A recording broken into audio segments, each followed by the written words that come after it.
23년간 세계 바다를 누비며 모든 걸 안다고 자신했던 영국의 베테랑 기자가 한국에 와서 완전히 멘탈이 무너졌습니다. 이건 말이 안 된다. 한국이 언제부터 이런 준비를 했다는 거지? 그가 본 것은 충격 그 자체였습니다. 러시아와 무려 47개의 협력 협정.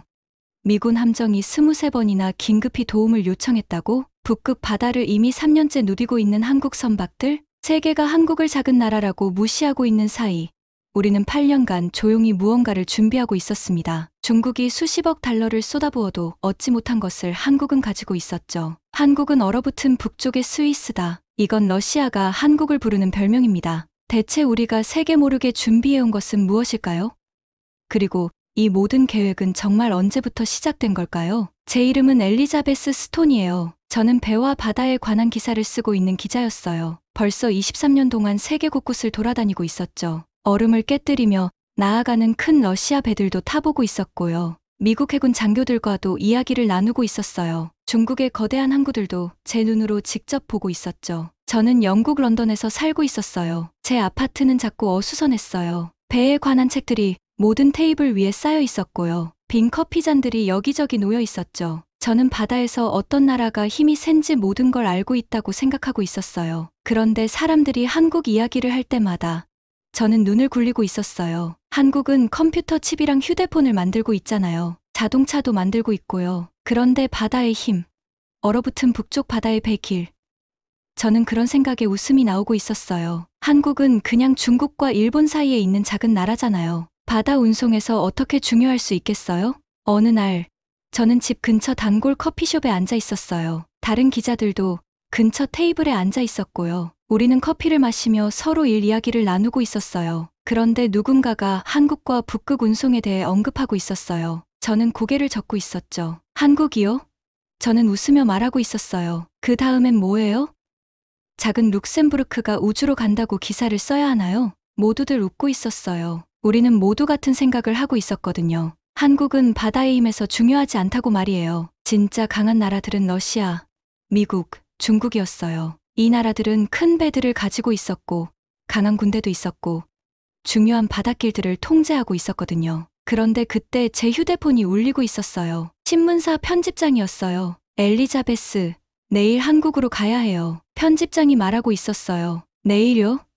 제가 물어보고 있었어요. 왜 한국이요? 한국이 북극을 통과하는 새로운 운송로를 준비하고 있다고 해요. 이게 사실인지 알아봐야 해요. 저는 거절하고 싶었어요. 정말 지루해 보이고 있었거든요. 한국은 아마 작은 항구 하나랑 큰 꿈만 가지고 있을 거예요. 저는 그들이 준비되지 않았다는 짧은 기사를 쓰고 있을 거예요. 그리고 집으로 돌아올 거고요. 알겠어요. 저는 편집장에게 말하고 있었어요. 가겠어요. 저는 낡은 갈색 코트를 챙기고 있었어요. 노트북과 카메라도 가져가고 있었고요. 비행기표를 주머니에 넣고 있었죠. 이건 쉬운 일이 될 거라고 생각하고 있었어요. 비행기 여행은 길었어요. 대부분 시간을 자면서 보내고 있었죠. 깨어났을 때 우리는 한국에 착륙하고 있었어요. 작은 비행기 창문으로 밖을 내다보고 있었는데 제가 예상했던 것보다 훨씬 큰 도시가 보이고 있었어요. 높은 건물들이 하늘까지 뻗어 올라가고 있었고요. 자동차들로 가득한 도로들이 사방으로 펼쳐져 있었어요. 공항에서 저는 부산으로 가는 택시를 타고 있었어요. 한국에 가장 큰 항구가 있는 곳이었거든요. 택시 기사님은 영어를 조금 하실 수 있었어요.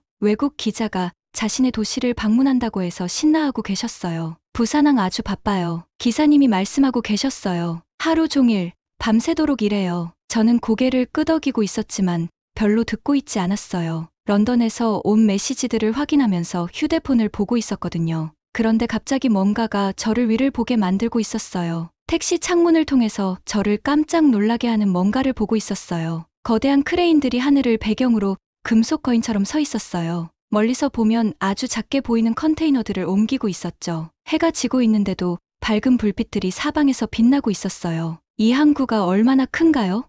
저는 기사님께 물어보고 있었어요. 기사님은 자랑스럽게 웃고 계셨어요. 아주 커요. 내일 보시면 알 거예요. 우리는 호텔에 도착하고 있었어요. 높고 현대적인 건물이었어요. 제 방은 20층에 있었어요. 가방을 내려놓고 창문으로 걸어가고 있었는데 제가 본 것 때문에 잠깐 숨이 멈추고 있었어요. 제 아래로 항구가 거대한 기계처럼 펼쳐져 있었어요. 수천 개의 금속 컨테이너들이 완벽한 줄을 지어 놓여 있었어요. 트럭들이 그 사이사이를 보이지 않는 길을 따라가는 작은 개미들처럼 움직이고 있었어요. 도시 블록보다 큰 배들이 가장자리에 떠 있으면서 화물을 싣고 내리고 있었죠. 그런데 가장 놀라운 건 모든 것이 얼마나 체계적으로 보이는지였어요. 크레인들이 발레 무용수들처럼 움직이고 있었어요. 모든 트럭이 정확히 어디로 가야 하는지 알고 있는 것 같았어요. 아무것도 무작정이거나 어수선해 보이지 않았어요. 저는 차가운 창문 유리에 손을 대고 있었어요. 제 숨이 표면에 작은 구름을 만들고 있었죠. 여기가 대체 뭔가요?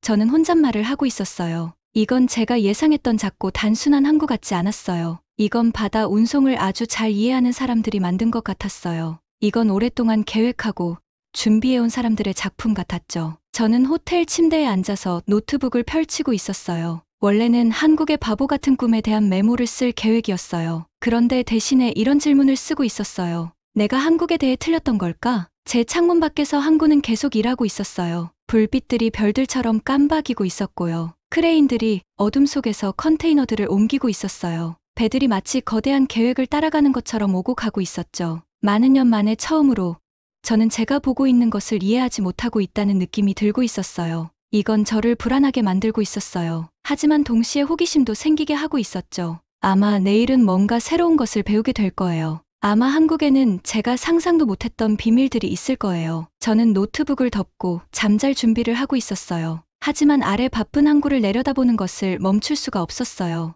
여기서 뭔가 중요한 일이 일어나고 있었어요. 아직 이해하지 못하더라도 저는 그걸 느낄 수 있었어요. 모든 걸 알고 있다고 생각했던 제 편안한 세상이 금이 가기 시작하고 있었어요. 그리고 어떻게든 내일이 한국에 대한 제 모든 믿음을 바꿔놓을 거라는 걸 알고 있었어요. 다음 날 아침, 저는 일찍 잠에서 깨어나고 있었어요. 호텔 방은 아직 어두웠지만 창문 너머로 항구의 불빛들이 보이고 있었죠. 항구는 잠들지 않고 있었어요. 새벽 5시인데도 크레인들이 움직이고 있었고 트럭들이 다니고 있었거든요. 저는 옷을 입고 호텔 식당에서 아침을 먹고 있었어요. 런던에서 먹던 음식과는 달랐지만 맛이 좋았어요. 커피를 마시며 어제 적어둔 메모들을 보고 있었는데 여전히 이건 큰 꿈을 가진 작은 나라에 대한 간단한 이야기가 될 거라고 생각하고 있었어요. 9시에 한 남자분이 호텔 로비에서 저를 만나러 오고 계셨어요. 키는 그리 크지 않았지만 든든해 보이고 계셨어요. 얼굴은 진지했지만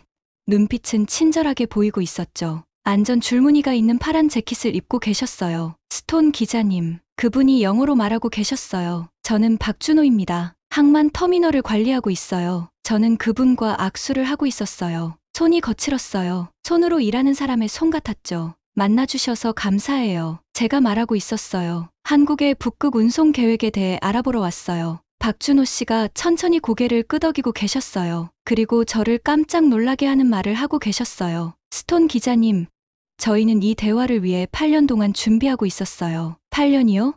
농담하고 계시는 줄 알았어요. 하지만 표정이 아주 진지하게 보이고 있었거든요. 우리는 밖으로 나가서 그분 차에 타고 있었어요. 항구 쪽으로 가면서 저는 이곳의 엄청난 크기를 보고 있었어요. 컨테이너 야드가 보이는 데까지 쭉 펼쳐져 있었어요. 크레인들이 금속으로 만든 군인들처럼 긴 줄을 서 있었죠. 여러 나라의 배들이 바다에서 기다리고 있었어요. 여기서 하루에 컨테이너가 얼마나 움직이나요? 제가 물어보고 있었어요. 한 5만 개 정도요. 박준호 씨가 대답하고 계셨어요. 하루에 5만 개라고요? 그 숫자는 제가 예상했던 것보다 훨씬 컸어요. 정말 많이 컸어요. 우리는 바다 근처에 있는 높은 건물에 도착하고 있었어요. 박준호 씨가 저를 안으로 안내하며 많은 계단을 올라가고 계셨어요. 항구 전체를 내려다볼 수 있는 큰 창문이 있는 방에 도착했어요. 여기가 우리 통제센터예요. 그분이 말하고 계셨어요. 방 안에는 화면들이 사방에 있었어요. 각 화면마다 다른 정보들을 보여주고 있었어요. 어떤 건 배들이 어디에 있는지 보여주고 있었고요. 다른 건 컨테이너가 얼마나 움직이고 있는지 보여주고 있었어요. 또 다른 건 제가 들어본 적도 없는 곳들의 날씨 정보를 보여주고 있었죠. 그런데 제 눈길을 끈 건 북극해 지도를 보여주는 화면들이었어요. 여러 색깔로 표시된 배의 항로들이 보이고 있었어요. 얼음 패턴들과 먼 북쪽의 날씨 정보도 보이고 있었고요. 왜 여기에 북극 정보가 있나요? 제가 물어보고 있었어요. 박준호 씨가 한 화면을 가리키고 계셨어요. 러시아 근처 북쪽 바다를 지나가고 있는 한국 배들이 보이고 있었어요. 이 배들은 이미 북극 항로를 사용하고 있어요. 그분이 말하고 계셨어요. 저희는 2015년부터 이걸 계획하기 시작했거든요. 저는 화면을 빤히 보고 있었어요. 한국 배들이 정말로 지금 북극을 지나가고 있는 거였어요. 이건 미래 계획이 아니었어요. 오늘 당장 일어나고 있는 일이었죠. 하지만 북극 항로는 아직 준비가 안 된 줄 알았는데요. 제가 말하고 있었어요. 저희한테는 준비가 되어 있어요. 박준호 씨가 대답하고 계셨어요. 저희가 미리 준비를 해뒀거든요. 그분이 다른 화면들을 보여주고 계셨어요. 하나는 추운 바다를 위해 특별히 만든 한국 배들의 목록을 보여주고 있었어요. 다른 하나는 러시아 항구들과의 계약을 보여주고 있었고요. 세 번째는 북극 환경에서 일할 한국 선원들을 위한 훈련 프로그램을 보여주고 있었어요. 제 노트북이 손에서 무겁게 느껴지고 있었어요. 저는 한국의 꿈에 대해 쓸어왔었어요. 그런데 대신에 한국의 현실을 보고 있는 거였어요.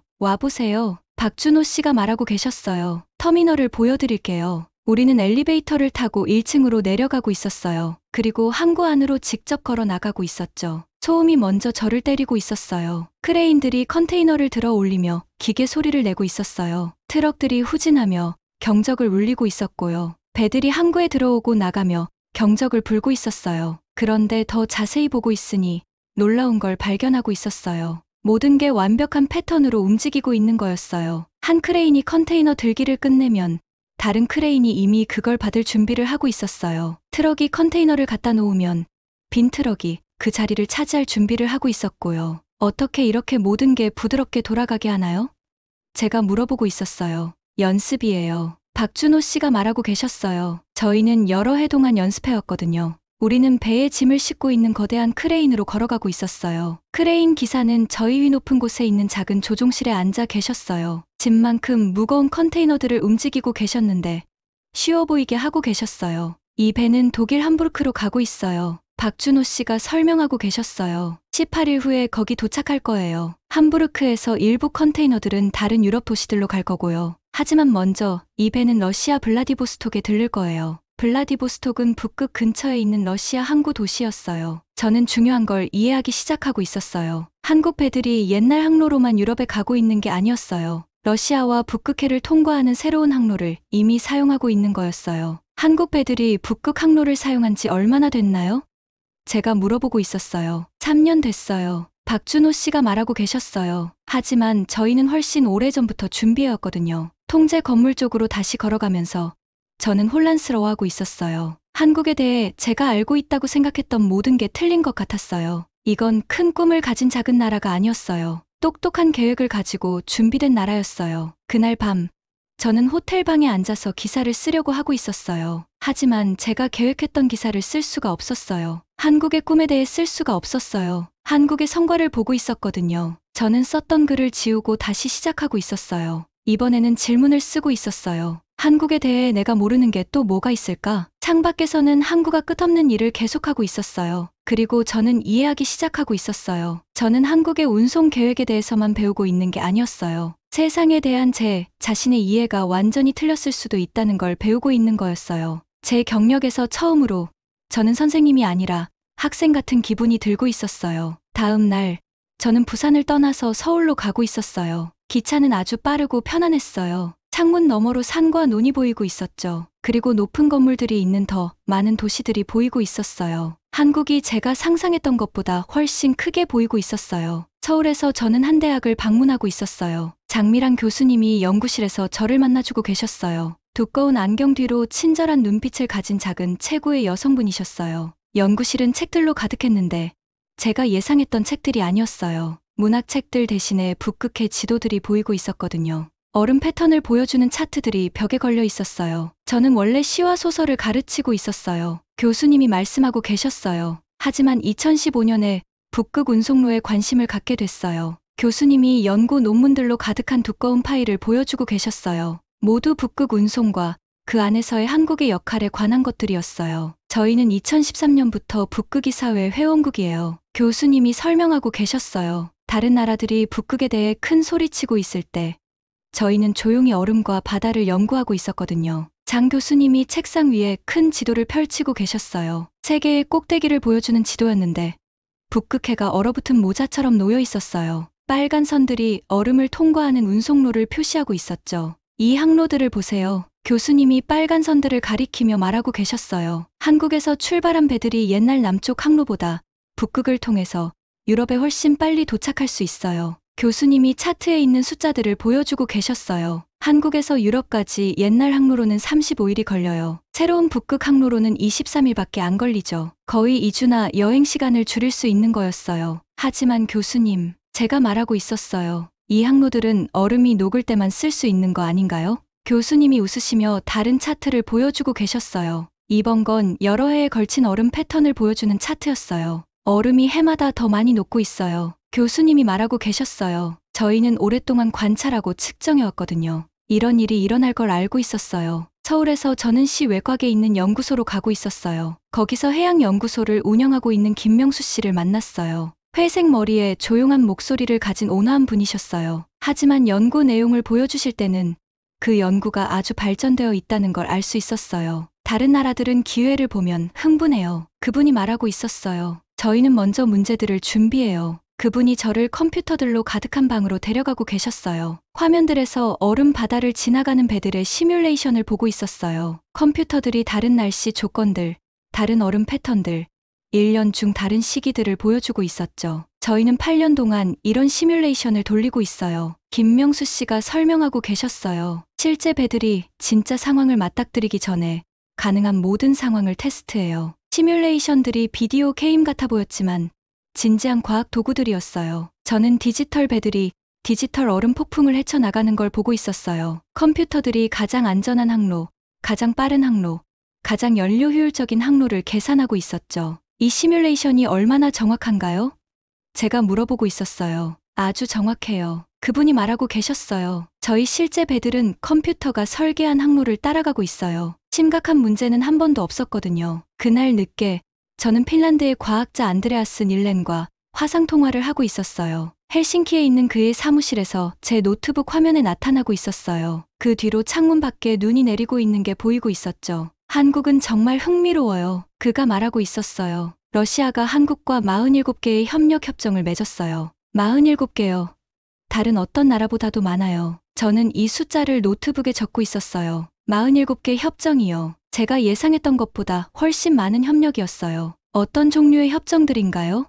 제가 물어보고 있었어요. 배 기술, 항만 시설, 연구 기지 등이에요. 안드레아스가 설명하고 있었어요. 러시아는 한국을 얼어붙은 북쪽의 스위스라고 불러요. 한국이 약속을 지키기 때문에 신뢰하고 있거든요. 다음 주에 저는 미국 워싱턴으로 날아가고 있었어요. 거기서 미국 해군에서 일했던 케빈 모리스를 만났어요. 강한 악수와 진지한 얼굴을 가진 큰 덩치의 남자였어요. 저희는 한국의 북극 준비를 지켜보고 있었어요. 그가 말하고 있었어요. 저희가 준비하라고 요청하기 전에 이미 준비가 돼 있었거든요. 케빈이 미국 정부의 공식 보고서들을 보여주고 있었어요. 이 보고서들은 한국의 신뢰성과 준비성을 칭찬하고 있었어요. 23번이에요. 그가 말하고 있었어요. 미국 해군 함정들이 부산에 23번 긴급 기항했어요. 23번 모두 한국이 즉시 허락했어요. 지연도 없고 문제도 없고 질문도 없었어요. 그날 밤 워싱턴의 호텔 방에 앉아 있으니 압도당하는 기분이 들고 있었어요. 제 노트북은 한국에 대해 제가 믿고 있던 모든 걸 반박하는 사실들로 가득했어요. 한국이 여러 해 동안 북극 운송을 준비해왔다는 걸 증명하는 숫자들, 이름들, 날짜들로 가득한 페이지들이 있었어요. 하지만 가장 큰 충격은 마지막 인터뷰에서 왔어요. 중국 운송 전문가인 왕리오와 화상통화로 이야기하고 있었어요. 중국의 북극 계획에 대해 이야기하면서 좌절감을 느끼고 있는 것 같았어요. 중국은 북극 운송에 수십억 달러를 썼어요. 그가 말하고 있었어요. 새로운 항구들, 새로운 배들, 새로운 장비들을 만들었어요. 하지만 한국은 돈보다 더 값진 걸 얻었어요. 뭘 얻었나요? 제가 물어보고 있었어요. 신뢰요. 왕리오가 대답하고 있었어요. 저희는 숫자와 돈으로 계산했어요. 한국은 신뢰로 관계를 쌓았어요. 저희가 어려워하는 곳에서 그들이 성공한 이유가 바로 그거예요. 그날 밤, 저는 잠을 잘 수가 없었어요. 호텔 책상에 앉아서 제 모든 메모들을 쳐다보고 있었어요. 모든 인터뷰, 모든 방문, 모든 증거들이 같은 결론을 가리키고 있었어요. 한국이 다른 어떤 나라보다도 더 오래, 더 신중하게 북극 운송을 계획하고 준비해왔다는 거였어요. 하지만 이건 저 개인적으로는 끔찍한 의미였어요. 해양 기자로서의 23년 경험이 바다, 운송에서 가장 중요한 발전 중 하나를 완전히 놓치게 만들었다는 뜻이었거든요. 저는 부끄럽고 혼란스러웠어요. 어떻게 이렇게 큰 걸 놓칠 수 있었을까요? 어떻게 한 나라 전체에 대해 이렇게 틀릴 수 있었을까요? 저는 노트북을 덮고 워싱턴 D.C.의 불빛들을 내다보고 있었어요. 내일 런던으로 돌아갈 거예요. 하지만 2주 전에 런던을 떠났던 그 사람과는 다른 사람이 되어 있을 거예요. 한국은 제 기사만 바꾼 게 아니었어요. 한국은 저 자신을 바꿔놓았어요. 런던으로 돌아가는 비행기는 한국에 갈 때와 다른 느낌이었어요. 2주 전에는 좌석에 앉아서 다른 사람들이 쓴 운송기사들을 읽으며 모든 걸 알고 있다고 생각하고 있었어요. 이번에는 아래 구름들을 내려다보며 창가에 앉아 있는데 머릿속이 새로운 생각들로 가득하고 있었어요. 제 노트북이 무릎 위에 놓여 있었어요. 런던을 떠날 때보다 훨씬 두꺼워져 있었죠. 모든 페이지에 이번 여행 전이라면 저를 놀라게 했을 사실들이 담겨 있었어요. 이미 북극 항로를 다니고 있는 한국 배들, 러시아와의 47개 협력 협정, 미국 해군 함정들의 23번의 성공적인 긴급 방문, 제가 주의를 기울이지 않고 있는 동안 한국이 준비해왔다는 걸 증명하는 숫자들이었어요. 비행기가 런던에 착륙했을 때 도시가 제 기억보다 작아 보이고 있었어요. 공항도 제가 한국에서 본 바쁜 항구들에 비해 조용해 보이고 있었어요. 런던의 교통체증도 부산의 완벽하게 체계화된 트럭들보다 더 느리게 움직이고 있었죠. 기차를 타고 제 동네로 돌아가고 있었어요. 제 작은 아파트는 떠날 때와 똑같아 보였어요. 똑같이 어수선한 책장들, 모든 테이블 위에 똑같이 놓여있는 빈 커피잔들, 책상 근처에 똑같이 쌓여있는 해양 잡지 더미들.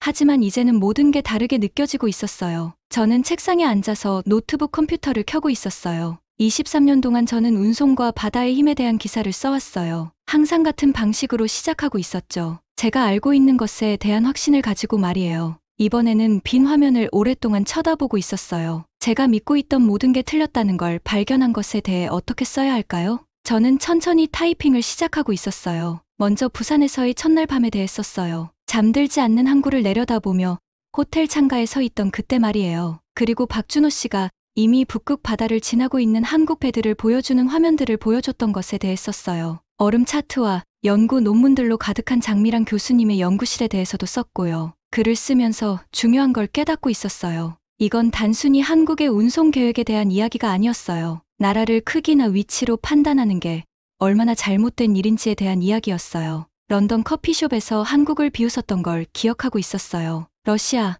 미국, 중국 같은 큰 나라들만이 중요한 운송로를 통제할 수 있다고 생각했던 것도 기억하고 있었죠. 이제는 한국이 성공한 이유가 크기 때문이 아니라 똑똑하기 때문이라는 걸 이해하고 있었어요. 다음 날 아침, 저는 단골 커피숍으로 걸어가고 있었어요. 똑같은 기자들이 똑같은 테이블에 앉아서 똑같은 커피를 마시며 똑같은 주제들에 대해 이야기하고 있었어요. 그중 한 명이 저를 보고 손을 흔들고 있었어요. 엘리자베스, 한국 여행 어땠어?